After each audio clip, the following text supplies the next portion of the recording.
খেজুরের রসের পায়েস রান্না হচ্ছে। এক বুক যন্ত্রণার মনে দুঃখ নিয়ে বাড়ি চলে আসছি। কেন বলেন তো?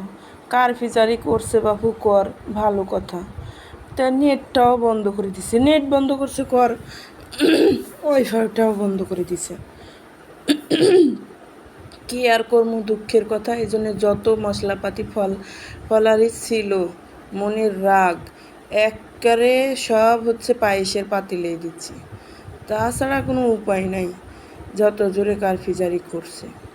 প্রধানমন্ত্রীর কি আমাদের বয়ফ্রেন্ড গার্লফ্রেন্ডের প্রতি কোনো মায়া দেয় নাই? উনি একেবারে এত বড় করে কারফিচারি করে দিল যে নেটটাই বন্ধ করে দিল। এই অসময়ে এখন স্কুল কলেজ সব বন্ধ কারফিচারি করার কারণে। তো এখন একটু প্রেম করতে দিবে, সেটাও না। ছোটোবেলায় যখন আমরা হচ্ছে কি যে খেলতে যাইতাম, খেলে যখন না পারতাম